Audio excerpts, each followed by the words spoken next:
Welcome to ESGX Live, the community for education and information to inspire collaboration and action with me, Nigel Lake, usually in New York, but today coming to you from San Francisco as we also trial our outside broadcast capabilities, and my co-host, Paul Herman. We have a really important and interesting discussion coming up today. Last week, we had Dr. Jane Goodall on the show talking about the importance of hope and action, and in particular in relation to the environment. And one of the points that she raised in the discussion was that you have to find ways to give communities and indeed countries a path to sustainable, inclusive development if they are realistically to be able to act on things related to environmental sustainability, ecological sustainability, and climate change. So with no more ado, let me pass directly to Dr. Fidel Kaboub to introduce the discussion. And Fidel, over to you. This is going to be, I think, incredibly interesting for us all. Thank you, Nigel, for hosting this event for us. It's a pleasure to join you today and to have two wonderful guests to share the panel with. With us today from the Republic of Nauru is former Ambassador Marlene Moses, who just joined us right now on the webinar. So I want to make sure that the audio and video is functioning properly. And in way of introduction, I'll just say that Ambassador Moses was the former ambassador from the Republic of Nauru to the United States and to the United Nations in New York City. Ambassador Moses is currently serving as the executive chair of the Nauru Rehabilitation Corporation. Welcome, Ambassador Moses. Let me check if Ambassador Moses, if you're able to unmute.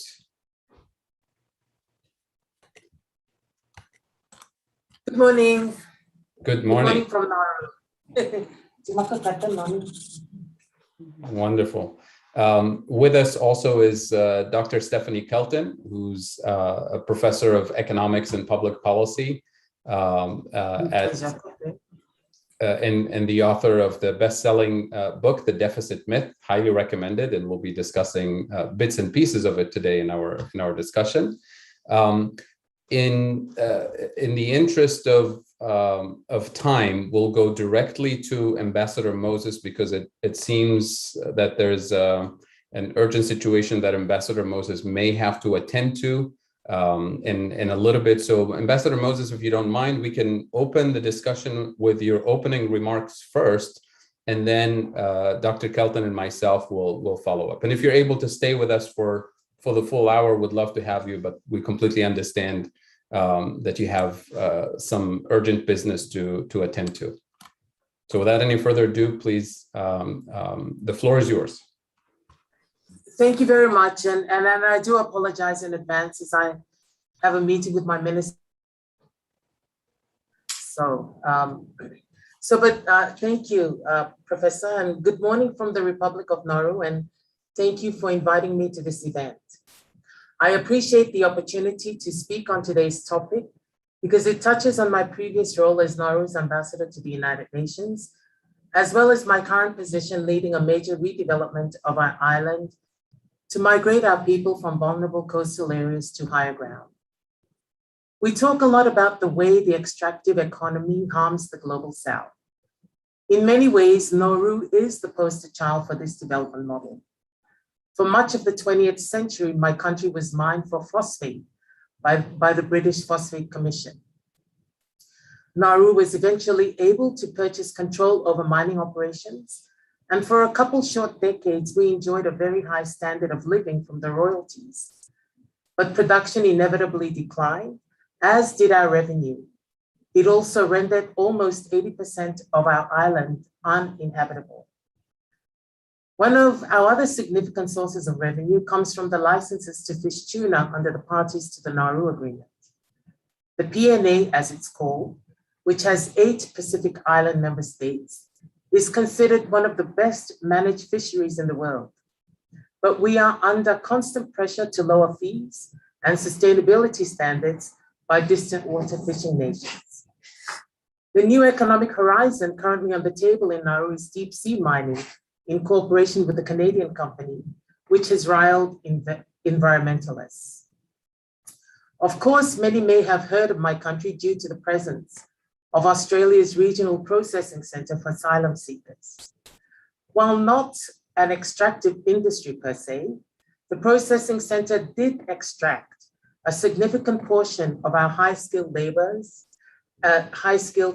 as teachers, nurses, and government officials took positions in the camp because the salaries were so much higher. Also relevant to our discussion today, it also shows the very limited development options we have under the current system. Nauru agreed to the presence of the processing centre sometimes after 2004, after our economic crash, and the government had no revenue. Our desperation was quite great that we agreed despite the social, political, and religious upheaval it would cause. It's quite remarkable, really. You wouldn't think you could find so much to extract from a little island the size of Lower Manhattan, but there you go. Maintaining any control of our economic future is a constant struggle. Of our very limited institutional capacity here at home, which is why, like many small developing countries, there's this theory that an effective UN system should be very beneficial to Nauru, but in reality, it can be a very mixed bag.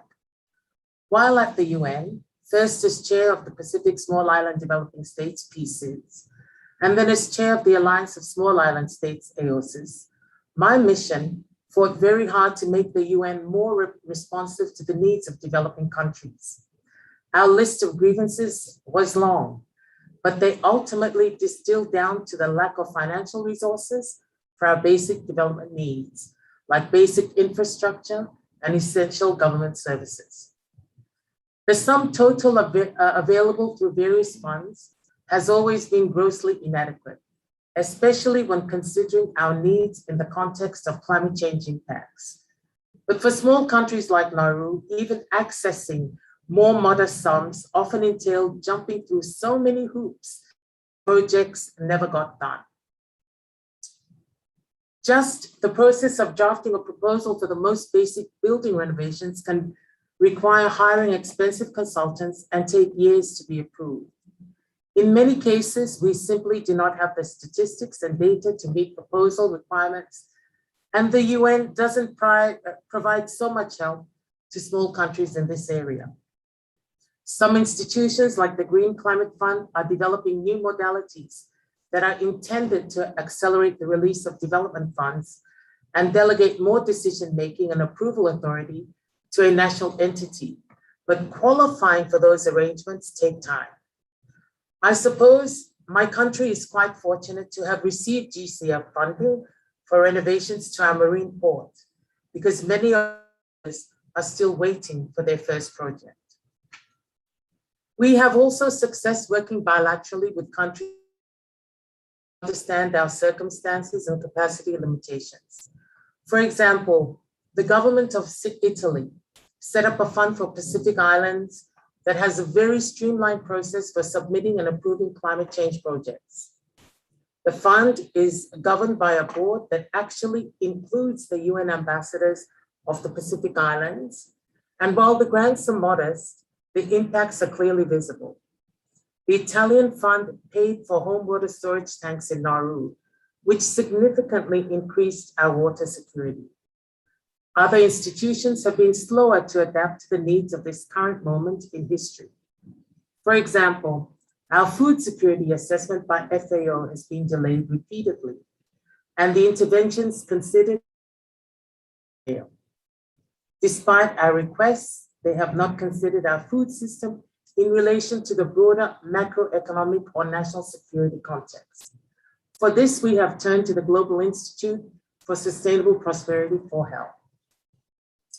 One of the more concerning trends at the UN is the increasing focus on private finance and public-private partnerships, which has led to so many small islands turning over control of entire economic sections to foreign multinational corporations. Nauru certainly isn't immune either, without telecommunications being a prime example. Of course, these private investment opportunities are only available for revenue generating activities, which leaves out almost all our funding for basic infrastructure and critical climate change adaptation measures. Reforming these international institutions is very difficult, and I have my fair share of battle scars to prove it. Obviously, the major donor countries have enormous political sway in any negotiation and fiercely oppose any strong rules on development finance. In the context of the Paris Agreement, the EU and the US fought very hard to make the Paris Agreement a only treaty. And you can make a very strong case that they succeeded, at least to the extent there is any real mitigation at all. The biggest historical emitters were certainly willing to block any meaningful progress on finance commitments for developing countries, technology transfer, or loss and damage. They also fund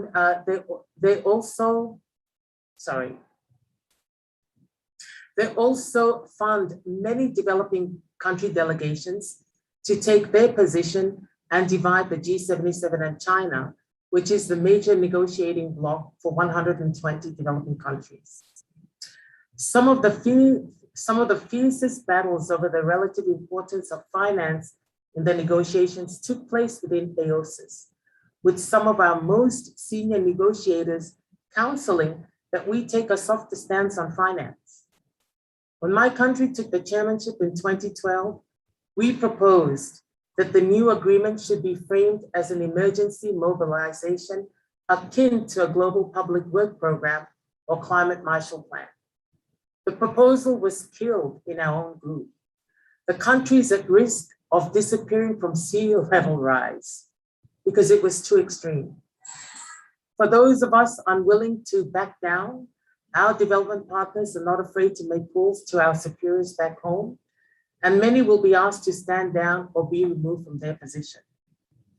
Maybe I shouldn't have been so surprised when many of the ambassadors were afraid that Nauru would be unduly influenced by our bigger neighbors when we assumed the chair of AOSIS. Ironically, it didn't take too long before members were insisting that Nauru be more compliant to the demands of our development partners. I'm proud that our chairmanship was willing to go against the grain of conventional thinking, because conventional thinking is obviously not working for us. But I'm still surprised by how many feathers it ruffles among those that are struggling under the same system. You have posed the question, what are the new approaches and how do we bring them to life? I'm not an economist, but that's why Nauru has engaged Professor Kabob and the Global Institute for Prosperity to help us think through what a just transition would look like for Pacific Island nations. As he explains far better than I can, we are looking at the core sectors of food, water, and energy, along with opportunities for economic diversification and South-South cooperation to improve our economic fundamentals and restore some measure of our sovereignty. However, figuring out the solution is probably the easy part. Implementation is where it gets difficult. Our countries are mired in interlinked systems that continually reinforce the message that the only way to prosper is to open ourselves up for more extraction, the capture almost total.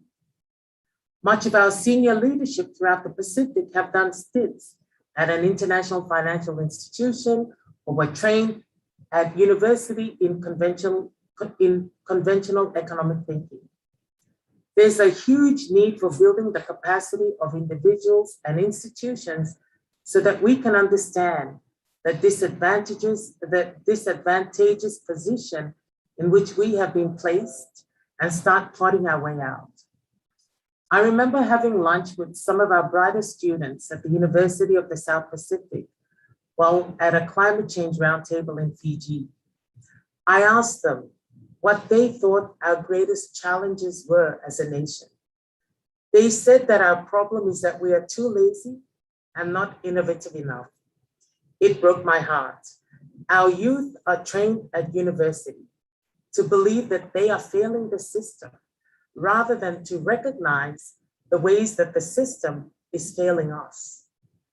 We also need to expect more than scraps and demand a seat at the table. The UN is adept at creating sandboxes for children to play. The small and the vulnerable can make a lot of noise, but there's no risk of anyone getting hurt. Just look at the Paris Agreement, which has no real power to govern the fossil fuel or financial industries. Or look at the OHRLLS, the Office of the High Representative for the Least Developed Countries, the Landlocked Developing Countries, and Small Island Developing States. It's a mouthful, which you could expect from an office set up to serve 91 countries. And yes, it's headed by a single person. These are not the forums where real decisions are being made. All that being said, I want to end on a positive note because the smallest republic at the United Nations has had its fair share of victories. Working up with other Pacific Island developing states, we were able to win standalone sustainable development goals on climate change and on oceans. We also forced the discussion implications of climate change at the Security Council. All proposals that we were initially mocked for at the UN, but now are conventional wisdom. And AOSIS was able to anchor the 1.5 degree temperature goal in the Paris Agreement, which has been instrumental in transforming people's perceptions about the urgency of climate change. The big and the powerful find it easy to dismiss the small and the vulnerable as if we have nothing to offer the discussion. As it turns out, we are often the only ones willing to challenge conventional wisdom and fight for a new paradigm. Thank you. Abiyapo. Thank you, Ambassador Moses. This is a very powerful speech, and I'm glad that we're recording this so that many people will have a chance to hear it and really see the connections between the challenges that we're facing in the global South, the balance of power challenges that we're facing in the international community, and to also hear from us today that a better world is actually within reach, that the technical solutions are available, and a different financial architecture is also possible to help us meet those challenges. And with that, I'd like to introduce Professor Stephanie Kelton, author of the best-selling book, The Deficit Myth, and Professor of Economics and Public Policy at Stony Brook University. Dr. Kelton, please join us. The floor is yours. I am happy to be with you. Thank you so much for including me in this very important conversation. I'm really delighted to be able to join you and to share some thoughts with you. So I am going to take just a little bit of time and give you sort of a broad brushstroke. I know this for many of you is not the first time that you will have had a sort of thumbnail sketch of MMT. I understand that this is well integrated into this forum. But for those who might be joining for the first time, let me just give you a very brief introduction. So I want to tell you that for me, this journey to where I am today, having recently written and published a book that attempts to lay out some of the core tenets of MMT and to bust and address a lot of the myths and misunderstandings surrounding the nature of money, the role of taxes and government borrowing, debt and deficits. I lay this out in the book. This is a journey that started for me about a quarter of a century ago. I was studying economics at Cambridge University. So I was in graduate school, and I ended up encountering the work of someone named Warren Mosler, a name that is probably familiar to a number of you, but probably not to everyone. So Warren isn't really an economist. I mean, he has an undergraduate degree in economics, but he spent his career working in financial markets. And so Warren will sometimes describe himself as an insider, a financial insider.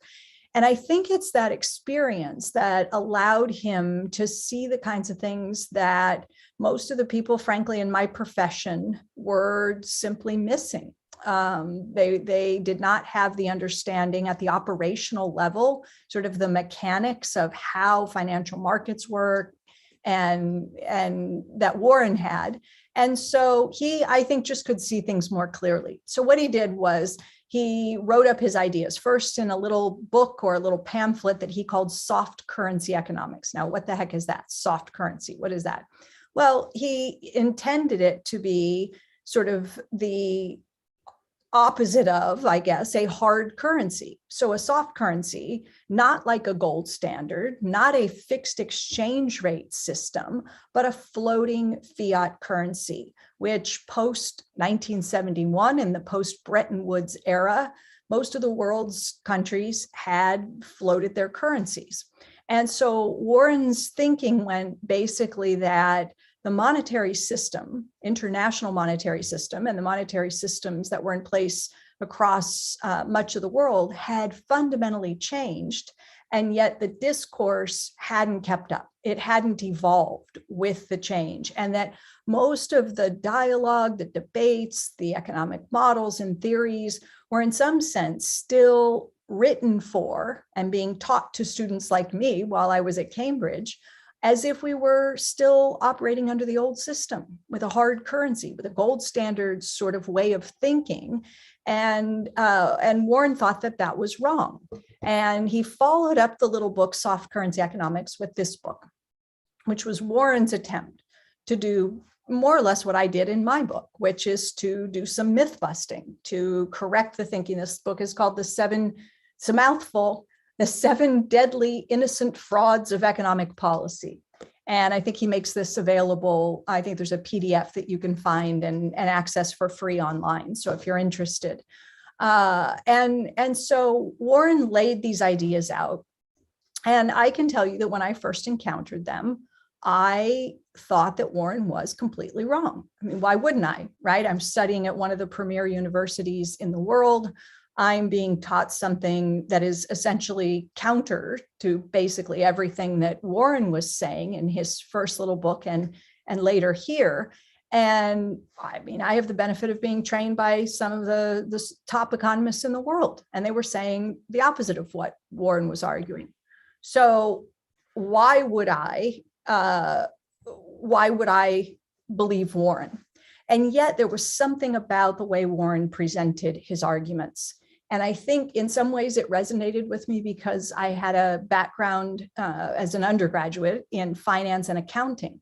And Warren presented his arguments using an accounting framework. He would show you his work. He would put the debits and credits in place, walk through the balance sheet entries. And, you know, it turns out when you do that, you're really opening yourself up because the reader can easily spot the flaw in the argument when the balance sheets don't balance, when there's a breakdown in the logic and it's laid out right there clearly for you to find. And so I knew he was a smart guy, a successful investor, clearly a bright guy. The arguments were leading to a place that I was uncomfortable with because, again, it was the opposite of what I was learning. And yet I couldn't shake it. There was something about what he was saying that rang true, and I couldn't find a flaw in the argument. And I started studying this sort of thing as a graduate student. I went on to write a dissertation that was called something like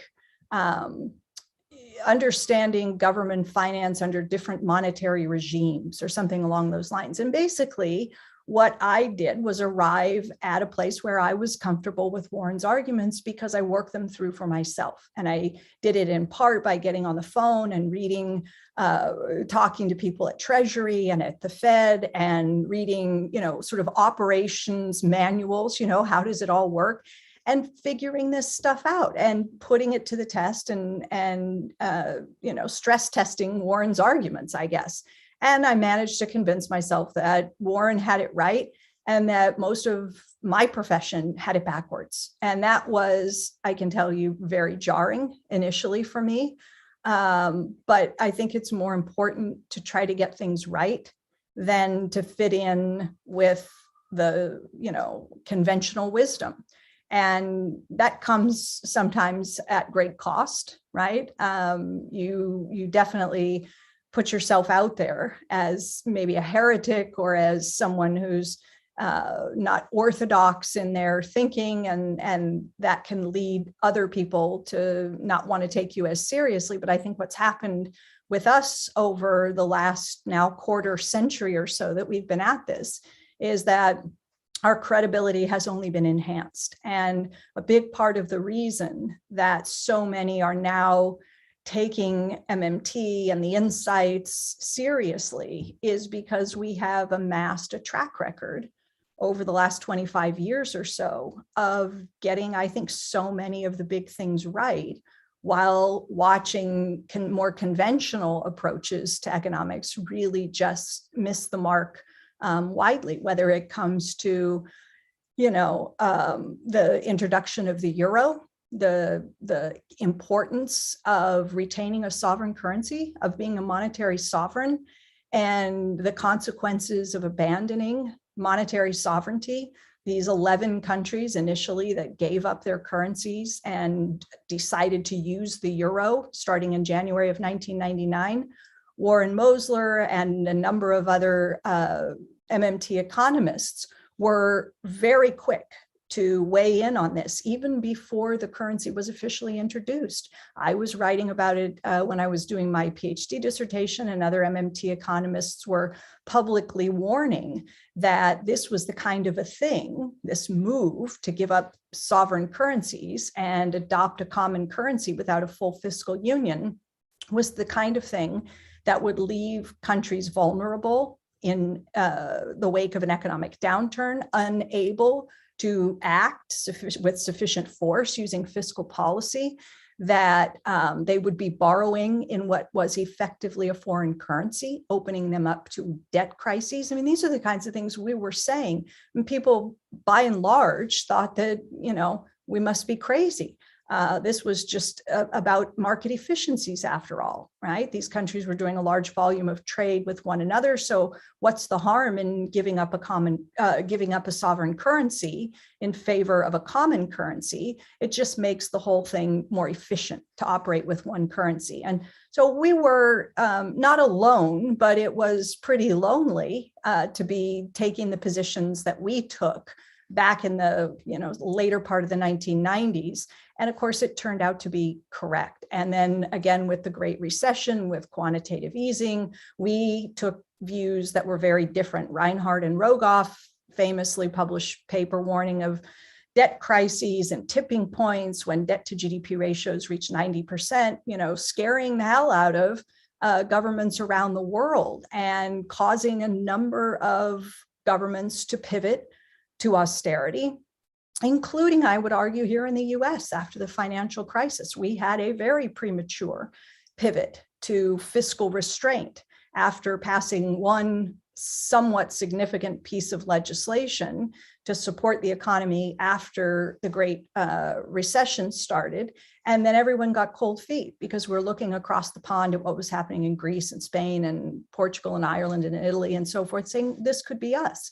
And MMT economists were saying, of course, that can't be us, right? We operate with a sovereign currency.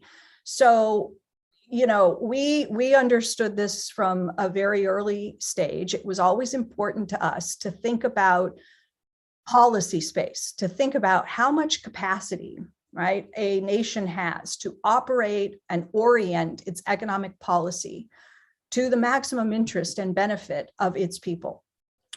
can a country do that? Can you achieve full employment while keeping inflation low and manageable?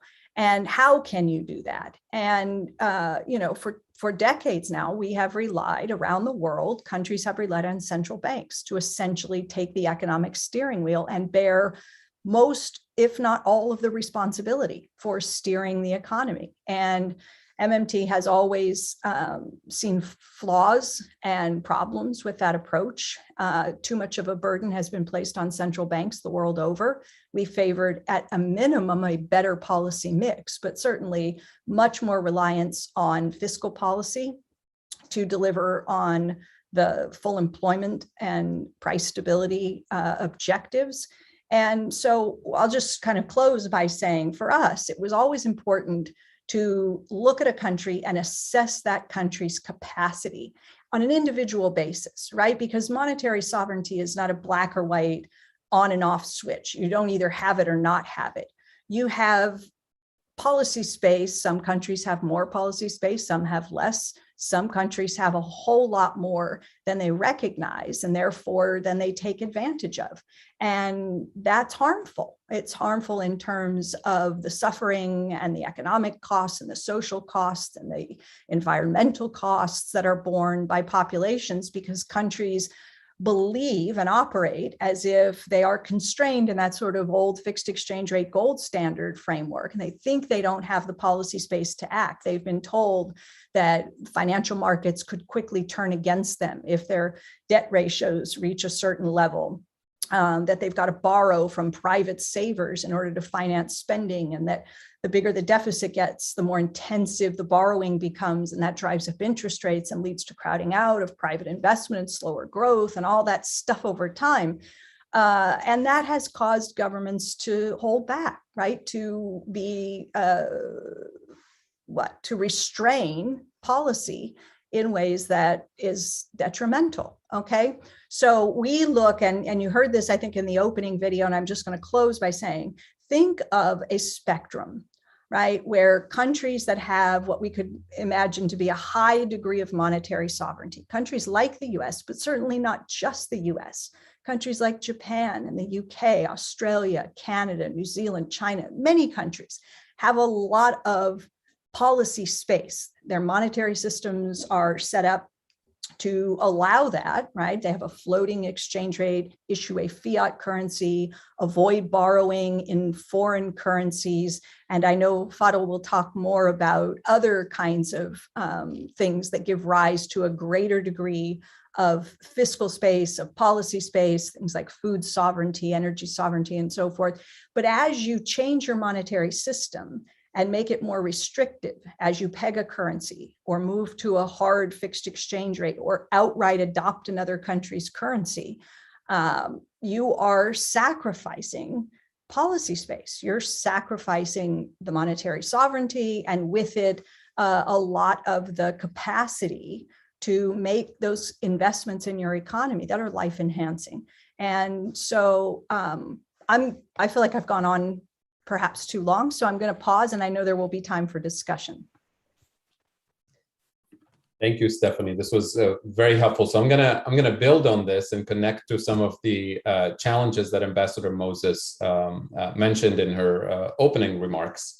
And I'll start pretty much where you started, Stephanie, in grad school, when I was learning all of this stuff, learning the traditional approach to economics and learning the MMT and post-Keynesian institutionalist approach to economics, and especially money and banking.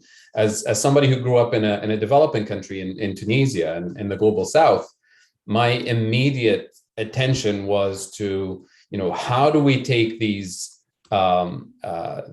this analytical framework and apply it in the context of the global South with countries that have substantially different challenges than, say, the United States, Japan, and Canada. And that's been kind of my journey over the last 20 years or so, working on adapting and adjusting the MMT framework to the development challenges. And I wasn't initially interested in climate change, per se, or agriculture or renewable energy or any of those things, other than kind of casual interest, not in the sense of academic and policy interest. But my interest in money and development led me straight to the issues of food sovereignty and energy sovereignty, because they're interlinked. So for example, when we think about that spectrum of monetary sovereignty that Dr. Kelton mentioned a few minutes ago, think about the components that actually determine how much monetary sovereignty a country can have. And it's important to recognize that monetary sovereignty is not something that you declare as a government. It's something that you acquire with strategic investments, with hard work. So think of countries that have the capacity to issue their own currency. Check. That's a country like the US, Japan, Canada, and so on. A country that can collect taxes denominated in the same national currency. Check. That's point number 2. Very important. But most importantly, it's a country that only issues bonds or issues debt denominated in its national currency, not in foreign currencies. In other words, to avoid borrowing and promising to pay back in a foreign currency. That's what we call external debt, debt denominated in foreign currencies. And this is where you see most developing countries have a structural problem where they constantly accumulate larger and larger amounts of external debt denominated in dollars and euros and Japanese yen and so on.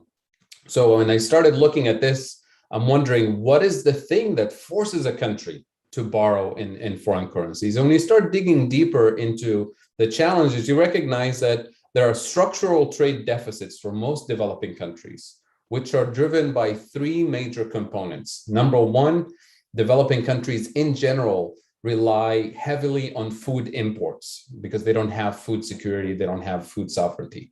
Number 2, they rely heavily on energy imports, and that constitutes a huge component of their trade deficit, and as a result, their external debt.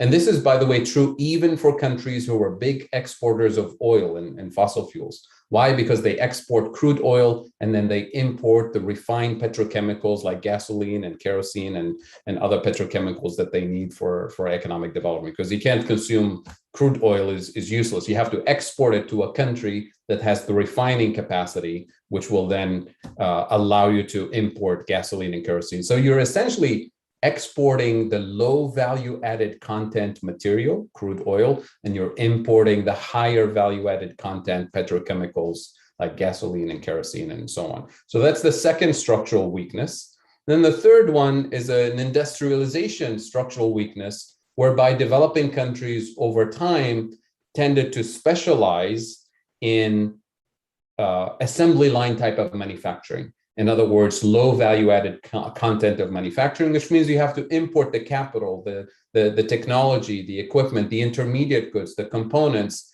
and the fuel to fuel your industrial development in order to export low value added content. So in that space, the only way to compete is essentially by racing to the bottom in terms of cost of labor, in terms of environmental standards, labor standards, and so on, which is yet another structural trap. So when you have a trade deficit, this is the key point that I'd like people really to follow here, because this is the real constraint.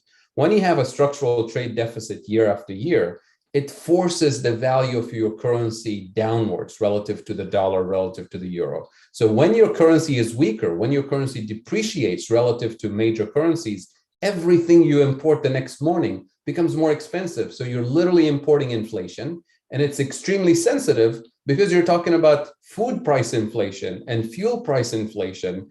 And in many, many countries to this day, we see food riots and social and political instability associated with this kind of imported inflation. In other words, the best way to fight this type of inflation and these structural weaknesses is to go to the roots of the problem by developing a strategy for increasing the degree of your food sovereignty, your food security, by producing it domestically, increasing the degree of your energy sovereignty, because you can't really run any economy anywhere in the world without food, without energy. These are the basic foundations. Before you start thinking about international trade and export-oriented things, you have to build the solid foundation first to protect and insulate your economy from the risk of imported inflation, which weakens the country, and as a result forces the country into immediate band-aid solutions if you're not dealing with the long-term structural issues. The band-aid solution is to borrow money in order to subsidize food, subsidize fuel, in order to artificially fix your exchange rate relative to the dollar, relative to the euro.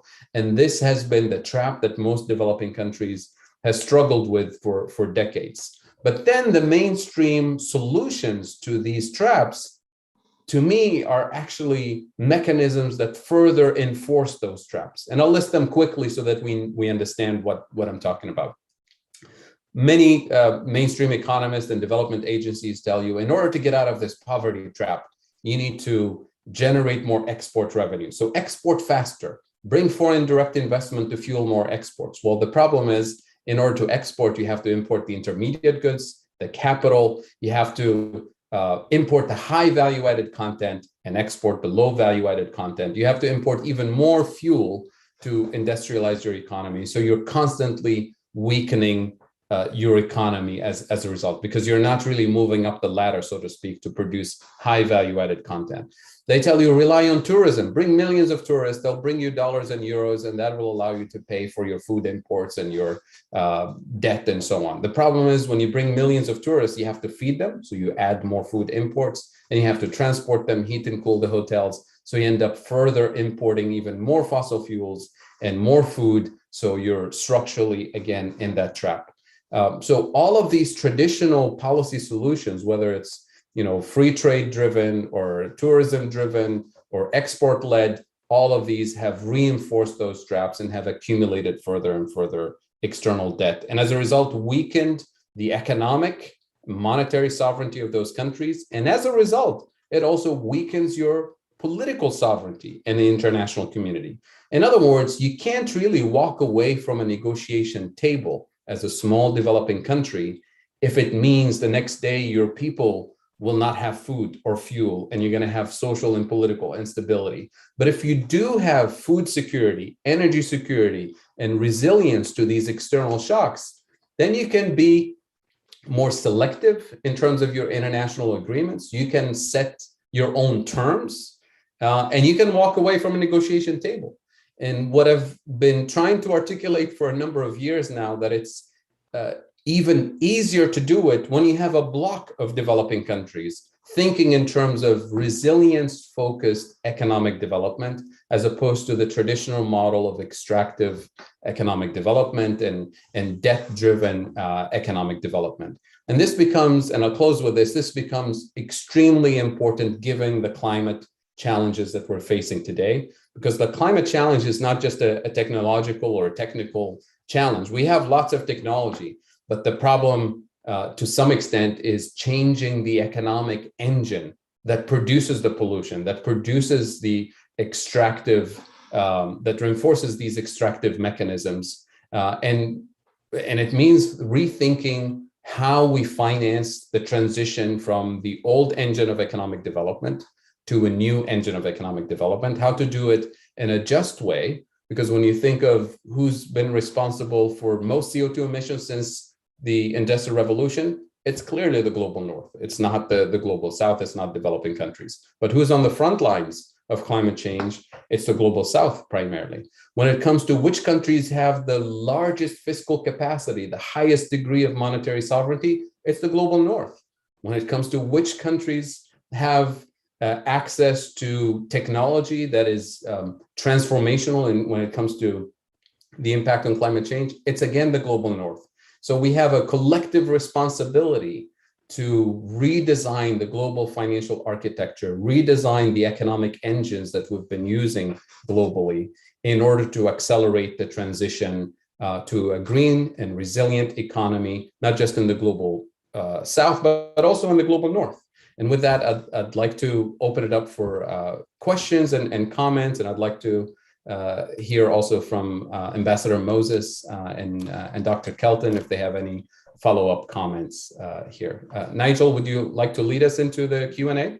Fantastic, yes, and absolutely invite Stephanie to join us again and Ambassador Moses. And there's a great question in the Q&A which might be a good place to start, which is from someone who is in Africa, and we have guests, I think, from every continent today, which is fantastic. And some of them are up very late, so thank you for staying up late. And he says, I've been wondering how we can convince Western businesses to change their approach from an exploitative one to one which really supports inclusive development. And I'm paraphrasing slightly. And, one example of this is the proposed green hydrogen project in Namibia, which I've been reading about. Another I know that you're close to, Fidel, is what is happening or not happening in Tunisia in relation to renewable energy. So that's kind of the first part of the question. And then I think if we can take it to the world of Nauru, which of course doesn't have its own currency, it's using Australian dollars, and it's got, is there a pathway to recovering monetary sovereignty? So maybe we should start with the specifics of, projects in Africa, and is there a way to get commercial businesses to support them, and how? And then come to the recapture of monetary sovereignty challenge. Very, very good question. I'll start with the discussion, with the question on green hydrogen and kind of the role of business in this space. There's a lot of interest right now in the EU, especially with the leadership of Germany, on renewable energy, especially investing in green hydrogen and all over Africa, actually Namibia and South Africa. There's a project in Tunisia and Morocco and other places. But unfortunately, it's still part of the same extractive model. All of these investments in solar all over Africa, especially in Tunisia and Morocco, it's not really to provide energy security for Tunisia or for Morocco or for Namibia. It's to use the strategic location for producing green hydrogen and solar and exporting it to the EU to improve the energy security of the EU. So it's still an extractive, yet green extractive model. And what I've been arguing for is for a country like Tunisia, for a country like Namibia or Morocco, to continue importing coal and fossil fuel, and yet have a massive renewable energy capacity. The case of Tunisia, I've talked about it quite a bit. We have plans right now to export 4 gigawatts of solar energy to the EU via undersea cables to Italy and other places. Tunisia's total energy needs in electricity is 4 gigawatts. And yet all of it will be exported to the EU, and Tunisia will have zero renewable energy capacity. When I say zero, I'm exaggerating. We have 3% renewable energy capacity, and we'll continue to import fossil fuels to serve the needs of the economy. And again, as I said earlier, you can't build a resilient economy without food security, without energy security. And the mindset of export-oriented growth, why? Because those 4 gigawatts exported to the EU will generate euros that Tunisia will use to import its own food and its own energy. This is not the model of resilience that we're talking about. That doesn't mean we should cut off links with the EU and not have exports. No, but the relationship should be not extractive, like in the colonial and post-colonial area, but a resilience-based cooperation whereby European technology can be used to build both capacity for African countries and export surplus and scale up the production of renewable energy and investment in research and development. So that's really the shift in thinking. But as of right now, I haven't seen a single large-scale project that's aimed at building that kind of resilience. It's mostly, we'll give you a little bit of renewable energy, and it's mostly it's the surplus renewable energy that they can't use anyway. They sell it to the local grid, but it's not really meant for transforming local economies. And Stephanie, is there a path for countries to recover their monetary sovereignty? Or in the case of Nauru, which essentially has never had that because it's came out of the world of Australia. What's the pathway? How should they think? Well, I think they should think longer term. As Fidel said, this is not something that you can wake up tomorrow morning and declare yourself liberated and a monetary sovereign. This is a long-term strategic plan. I mean, as an academic, I hate those two words, strategic plan. We all want to run when we hear those two words. But the reality is that countries do have to think strategically and make the kinds of investments that Fadel was just describing in their industrial capacity to achieve the kind of sovereignty across industries like energy and food and so forth. And it's just going to take time. You can introduce a currency and you can reintroduce, in some countries' cases, in the case of Nauru, you can introduce a currency, you can launch a currency from scratch, and you can build that currency up over time and slowly displace the foreign currency that is currently dominating, right, transactions and exchange and payment systems and so forth. But it's a long-term project. Probably Fadl has something to add to that. Yeah, so I'll go back to the description that you always refer to, Stephanie, which is, you know, currency users versus currency issuers. A country that's a currency user has to bring in revenues in order to spend. And the revenues that you bring in, whether it's through exports or fishing licenses or mining exports or foreign aid, those dollars that you bring in, you can spend in two ways. You can spend them in a Band-Aid type of way to kind of keep muddling through with the existing model of economic development, which leads to a trap inevitably, or you can spend those dollars in a transformative way via the strategic plan that we've been talking about, which is building the core foundations of some minimal level of food security, some minimal level of renewable energy security, and then strategically choosing which areas of the economy are within reach, so to speak, for diversification and for acquiring higher and higher degrees of value-added content.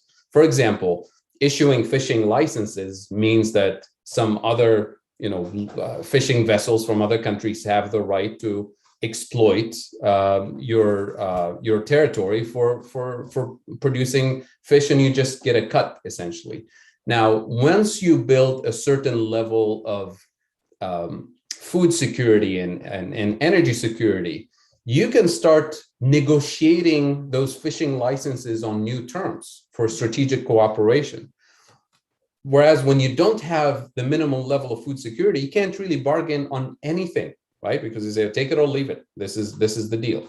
But once you build a certain level of security, then you can say, well, we would love to develop the next step in economic development. Let's say, processing and packaging fish for export. I'm just making up an example here, which means you can collaborate with nations that have, capacity, technological capacity, distribution capacity, in order to kind of tag along in that process of economic development and start creating more jobs domestically and extracting a higher value added content from your exports. And that becomes another source of revenue, a source of technology transfer, a source of access to other markets, which will bring in the next level of possibilities. So you can still be a country with no national currency, with a foreign currency, but have a strategic plan to acquire more of that degree of autonomy economically first.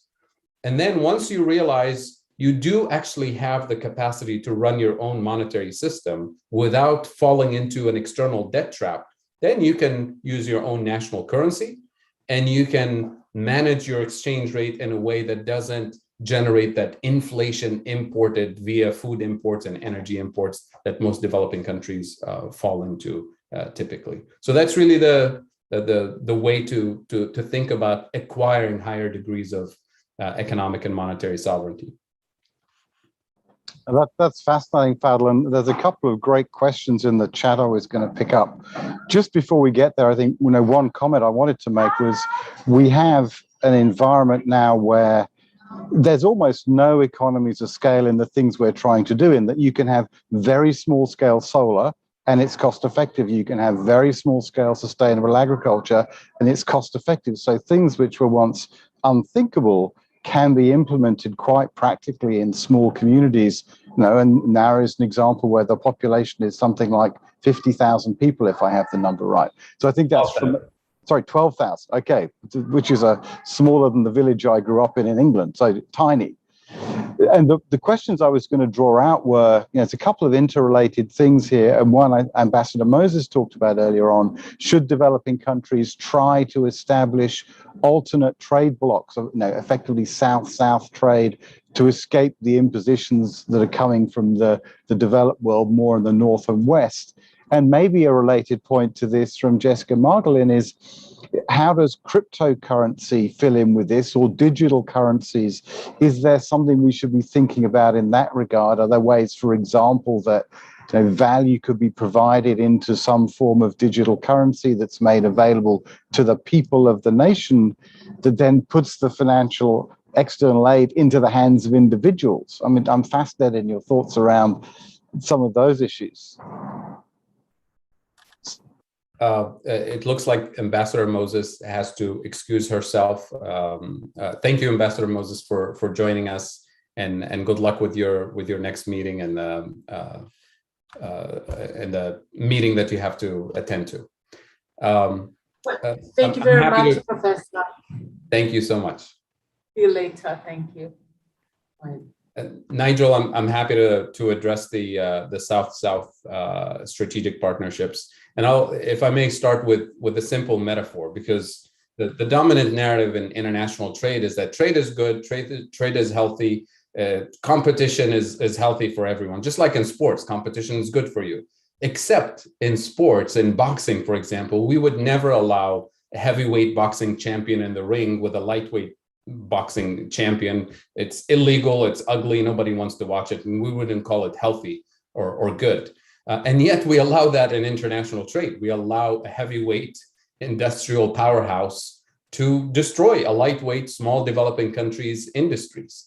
And we call it healthy, we call it free trade. So the idea of South-South trade or strategic partnership is competition amongst equal is healthy. That's point number one. Point number two, small developing countries can't really industrialize because their internal market is so small.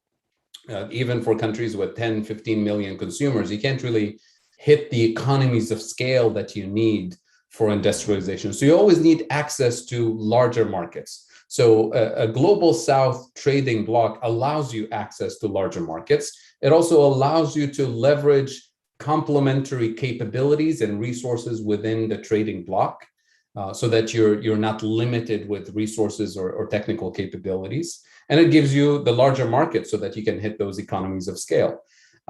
My advice is to not start those strategic partnerships to compete with Boeing or Airbus, because that's not the priority, number one. And it's very hard to catch up with Boeing from a technological perspective. But start with the strategic areas that you need for the collective resilience within the trading bloc, such as food security, such as energy security, such as basic research and development that will strengthen that resilience over time. For example, when it comes to manufacturing, a lot of countries in the global South, especially with the climate crisis that we're facing, especially small island nations, need water storage capacity, water filtration capacity. And as a small country, you can't really scale up an industry for such a small market, but you can scale up an industry that manufactures water storage units and water filtration capacity for a large market of 300 million consumers. It's those types of strategic investments that allow you immediately to gain higher value-added content from that particular type of manufacturing, leverage complementary resources and capabilities within the bloc, and serve the collective resilience of the entire region.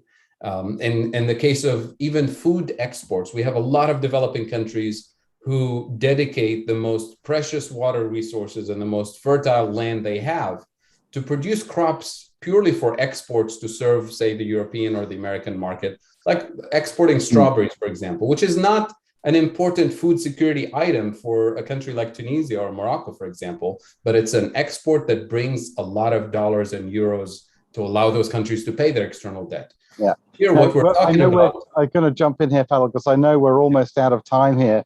And I wanted to put one question to Stephanie before we go, which is again from the Q&A from Ellen Helke Nygren. And excuse me if I pronounced your name wrong there, Ellen, but your thoughts around the endless pursuit of growth and the idea that maybe growth is not the answer to everything. Stephanie, do you want to make a kind of passing or closing comment on that? Oh, you're just on mute still. You see 18 months into the pandemic and all the Zooming, and you think it would be, second nature to unmute yourself, but it's still not. Yeah, sure. So look, I'm very sympathetic. I like the question very much. I think that growth in and of itself is never the right objective of economic policy. And I think that so much of the obsession with growth around the world has to do with our obsession with debt.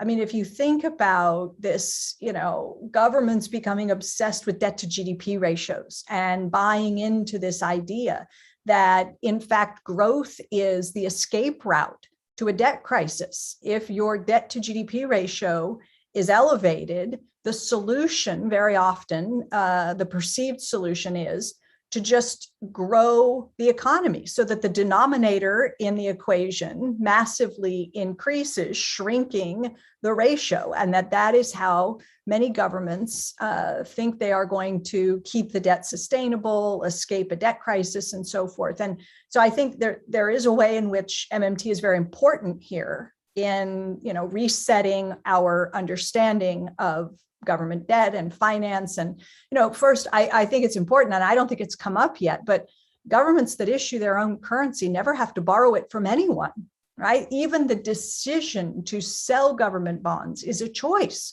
when you're issuing bonds denominated in your own currency. And if you choose to offer investors an interest-bearing form of your currency, which is really what government bonds are. It's interest-bearing dollars, interest-bearing yen, interest-bearing pounds.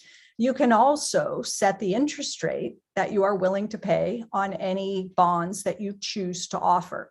So that understanding, I think, helps us move away from the growth obsession. But then, as Fadl's been talking about now, for some period of time, there are countries that are indebted deeply in currencies that aren't their own. And for them, this obsession with generating revenue through exports to grow the economy, grow revenues to satisfy foreign creditors is not as easy to disregard. And I think there are things the international community can do to help countries, work out their debt restructuring and other sorts of things that we can and I think probably should do. But in terms of just saying the key to success and the way to measure the success of any economy is to look at its real GDP growth rate. And the bigger that number, the more successful that economy is, almost by definition, is clearly not the way to go. And it's not sustainable. Fantastic. Well, I know we're out of time now.